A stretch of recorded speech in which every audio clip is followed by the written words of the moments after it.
So did you know that Dr. King and the Civil Rights Act of 1964 have a connection right here to the First Coast? Here's On Your Side's Kaylee Tracy to explain. We heard these stories around the dinner table.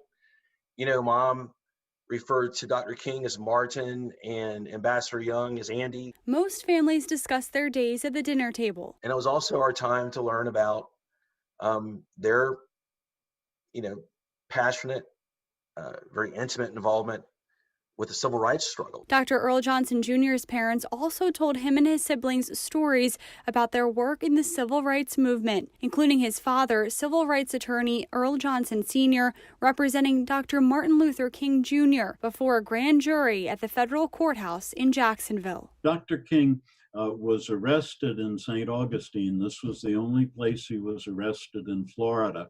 It was on June 11th, 1964. And he and a group were attempting to eat at what was then the brand new motel on the bayfront, the Monson Motel.